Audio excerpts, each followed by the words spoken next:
Assalamualaikum warahmatullahi wabarakatuh. Perkenalkan kami dari kelompok 4. Di sini kan presentasi laporan pemrograman backend membuat web muka Flash. Dosen pengepul Pak Anas, dengan anggota tim ada Mas Rizky, lalu ada saya, serta Mas Jema. Oke, kita lanjut ke pendahuluan bab 1. Yang pertama, latar belakang.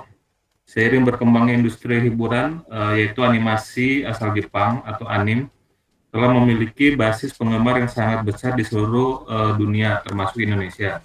Banyaknya judul anime yang rilis setiap musim seringkali membuat penggemar kesulitan untuk melacak anime apa saja yang sedang mereka tonton atau ingin ditonton di masa depan. Oleh karena itu, proyek ini dibuat untuk mengembangkan sebuah website manajemen koleksi anime menggunakan framework Web Flash. Aplikasi ini juga mengintegrasikan API pihak ketiga untuk mendapatkan informasi anime secara real-time dan menampilkan katalog yang kompetitif bagi pengguna. Lalu tujuan tugas yaitu yang pertama, memenuhi bobot nilai evaluasi ujian akhir semester kelompok pada mata kuliah pemrograman back-end. Yang kedua, mengimplementasikan arsitektur back-end berbasis framework Python Flash yang terintegrasi dengan basis data relasional untuk melakukan manajemen data secara dinamis. Ketiga, menerapkan sistem keamanan tingkat dasar pada aplikasi web yang mencangkup proses autentikasi pengguna melalui enkripsi password dan pembatasan hak akses halaman. Lalu yang keempat, mengintegrasikan data eksistensial secara real-time dari layanan public API pihak ketiga dengan sistem penyimpanan data lokal. Lalu yang kelima, membangun mekanisme penanganan kesalahan atau error handling yang terstruktur serta melakukan pengecekan keabsahan data input pada sisi server guna menjaga stabilitas dan integrasi sistem back-end. Lalu yang ketiga, batas masalah, yaitu agar pengerjaan proyek berjalan dengan parameter yang ditentukan oleh dosen pengepu. Batas masalah dalam proyek UAS ini meliputi yang pertama, framework back-end utama yang digunakan dibatasi dan pengguna Python Flash dengan struktur folder yang terorganisir. Lalu yang kedua, sistem manajemen basis data DBMS yang diimplementasikan terbatas pada pengguna SQLite, MySQL untuk menyimpan informasi pengguna dan data transaksi aplikasi. Lalu ketiga, fitur autentikasi dan otorisasi dibatasi pada skenario pendaftaran akun, masuk sistem, pengelolaan sisi, pembatasan akses halaman, dashboard untuk user yang belum terverifikasi, serta fungsi keluar atau logout. Lalu yang keempat ada operasi manipulasi data di dalam aplikasi dibatasi pada fitur pengelolaan daftar tontonan anime pribadi pengguna menambah, melihat, mengubah, serta tontonan dan menghapus anime. Lalu kelima, konsumsi REST API eksternal dibatasi pada pemanfaatan layanan public API jika V4 untuk menarik data katalog informasi, gambar, dan rating anime secara gratis tanpa menggunakan API key. Lalu yang terakhir, yang keenam, penanganan kesalahan atau error handling difokuskan pada pembuatan custom template halaman untuk respon kode status HTTP 404 dan HTTP 05 untuk oleh silakan Mas Jema. Baik, terima kasih. Terima kasih pada yaitu grammar Python dan Flash. Python merupakan bahasa pemrograman tingkat tinggi yang sangat populer karena sintaksnya yang mudah dipahami. Dalam pengembangan backend, Python didukung oleh framework yaitu Flash. Flash merupakan micro framework web untuk Python yang dirancang agar ringan, mudah digunakan, namun tetap tangguh untuk membangun API atau aplikasi web skala kecil hingga menengah. Dalam proyek ini, Flash bertindak sebagai jembatan atau router antara pengguna dengan sumber data API dan Kitsu API. API merupakan antarmuka yang memungkinkan dua aplikasi perangkat lunak untuk saling berkomunikasi. Proyek ini menggunakan Kitsu API. Kitsu API ini adalah aplikasi API publik dari situs kitsu.app, dulunya kitsu.io, sebuah platform komunitas untuk tracking anime dan manga mirip MyAnimeList atau Anilist, di mana pengguna bisa mencari judul, melihat detail, dan mencatat progres tontonan mereka. Selanjutnya, database. Basis data yang digunakan adalah SQLite. Basis data relasional digunakan untuk menyimpan informasi esensial aplikasi seperti data registrasi pengguna, termasuk password yang dihash ya, untuk keamanan, dan data manipulasi CRUD seperti daftar anime favorit pengguna. Untuk antarmuka webnya yaitu menggunakan HTML, untuk tampilannya menggunakan CSS, frameworknya menggunakan Tailwind, kemudian juga menggunakan JavaScript. Selanjutnya bab 3 yaitu pembahasan dan implementasi. Arsitektur yang digunakan menggunakan backend for front-end dengan arsitektur sebagai berikut.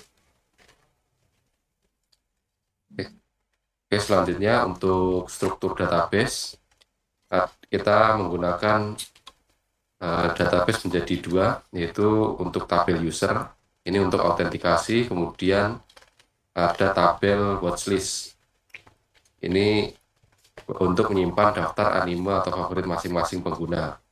Untuk detailnya seperti di laporan, kemudian untuk penggunaannya nanti akan dijelaskan oleh Mas Rizky. Selanjutnya ada daftar endpoint list sebagai berikut untuk get, metode get dan post.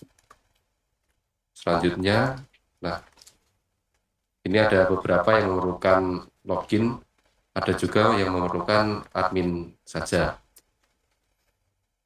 Untuk penjelasan fitur aplikasi yaitu browsing and management anime, pengguna dapat menelusuri anime secara dinamis melalui Kitsu API.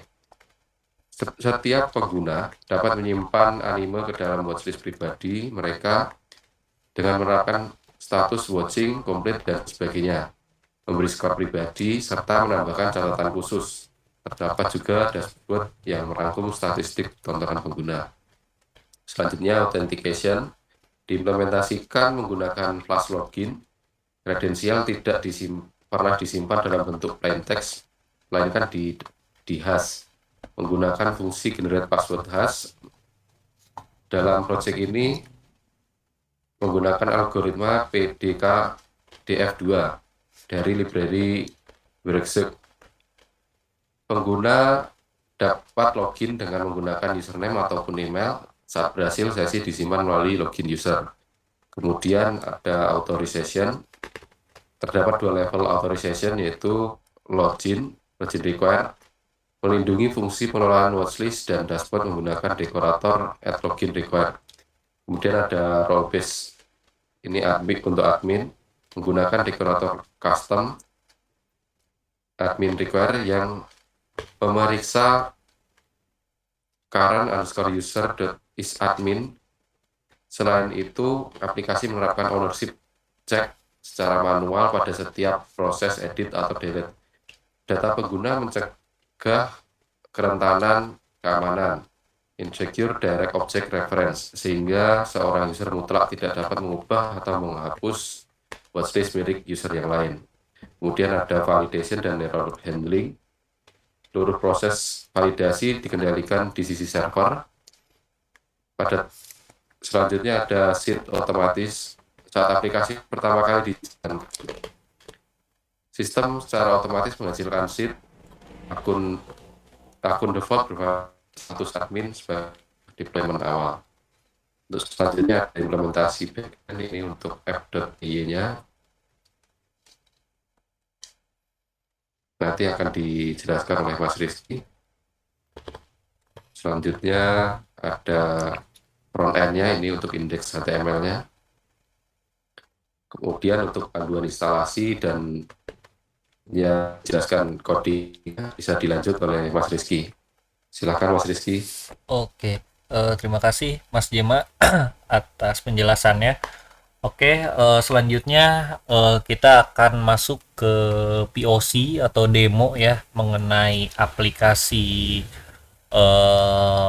API public dari Kitsu ini. Pertama kita langsung masuk aja dulu ya untuk ke source code-nya. Berikut merupakan source code-nya.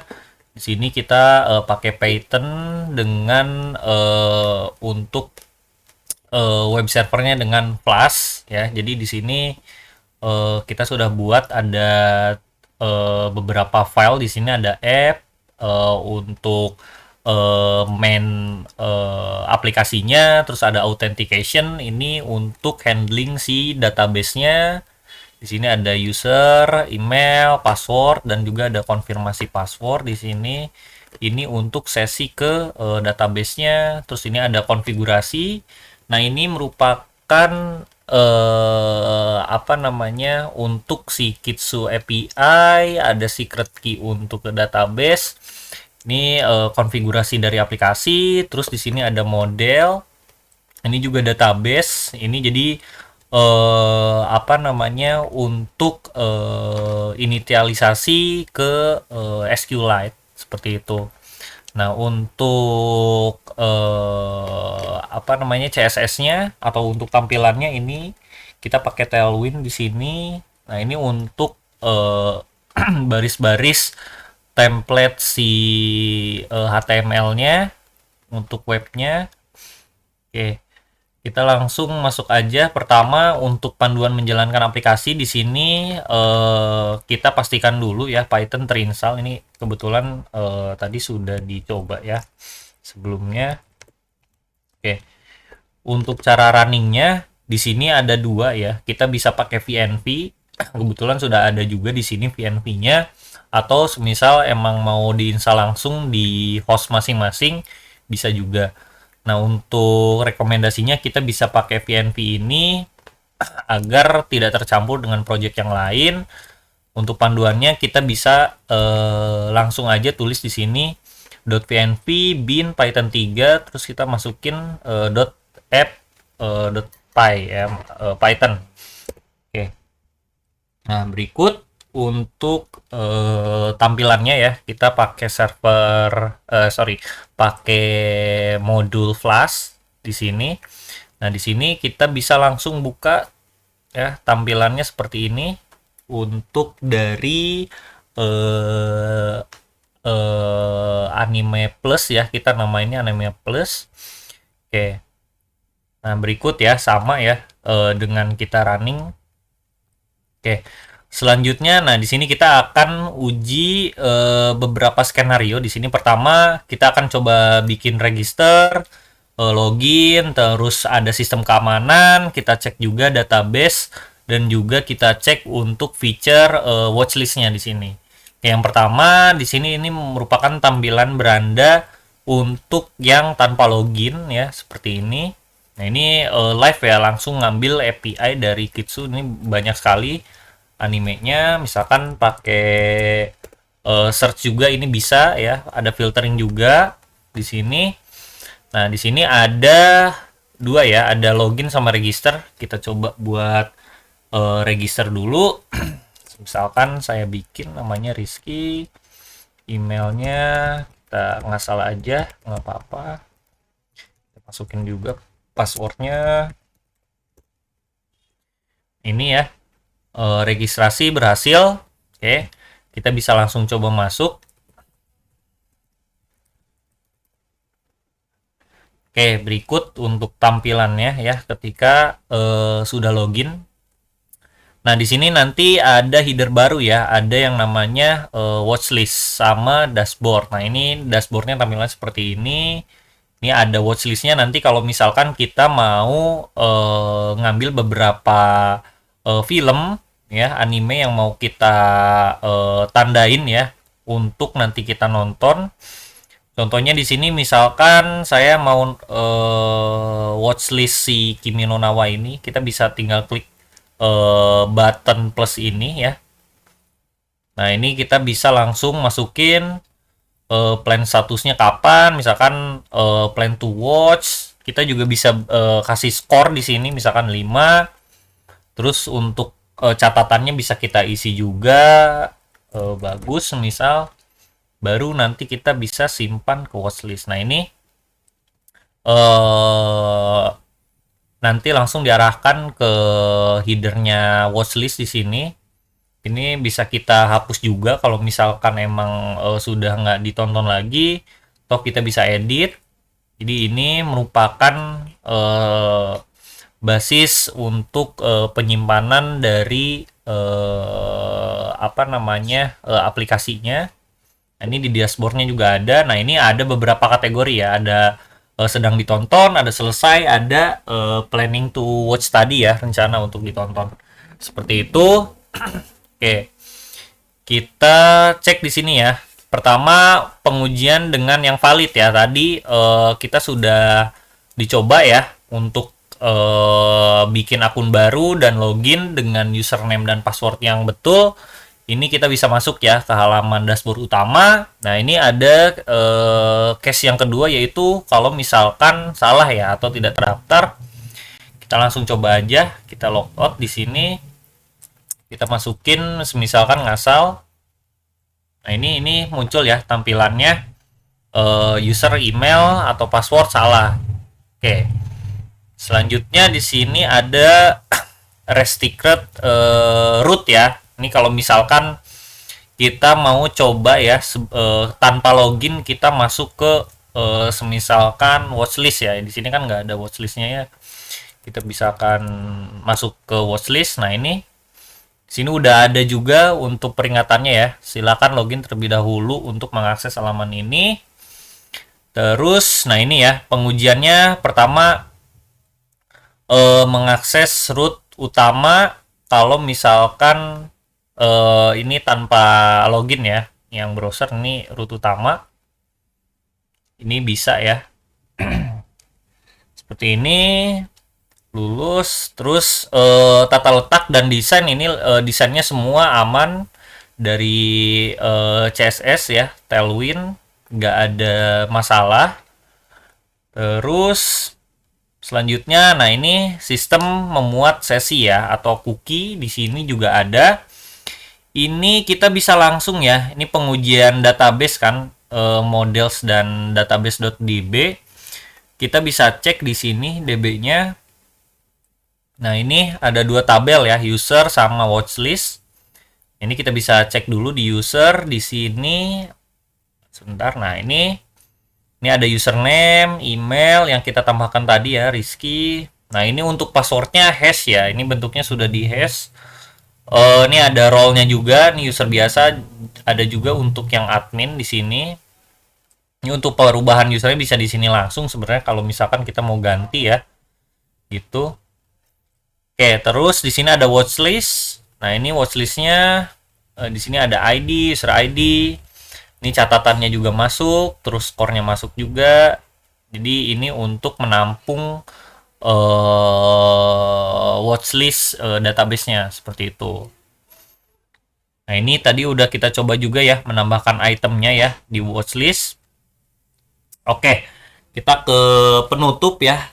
Jadi dari proyek ini ya kita telah berhasil implementasi arsitektur backend ya dengan frameworknya itu Python Flask ya. Terus udah diintegrasikan dengan front end-nya, yaitu ada elemen HTML, Tailwind CSS, dan juga beberapa script JavaScript. Terus ini pendekatannya menggunakan backend for front end ya. Terus sistem keamanannya di sini juga udah terintegrasi ya, ada register, login dan logout juga tentunya. Ini langsung integrasi dengan Flash ya dari SQLite di sini. Sebenarnya kita bisa pakai juga MySQL, cuman untuk kebutuhan yang masih kecil ya seperti ini sebenarnya udah cukup banget ya pakai SQLite. Terus di sini udah ada ya fitur CRUD-nya ya untuk menambah, melihat, memperbarui dan menghapus anime yang ditonton ya watchlist tadi. Terus untuk pengujiannya atau UAT-nya juga sudah ya. Tadi pengujiannya lulus semua di sini ya. Jadi user yang tidak login pun dia nggak bisa melihat dashboard watchlist orang atau misalkan watchlist dari ID yang kita bisa input IDOR tadi ya gitu. Oke, sampai sini mungkin seperti itu aja ya dari proyek kita mengenai aplikasi Anime Plus ini. Kurang lebihnya mohon maaf. Saya akhiri dari kelompok kita. Wassalamualaikum warahmatullahi wabarakatuh. Waalaikumsalam.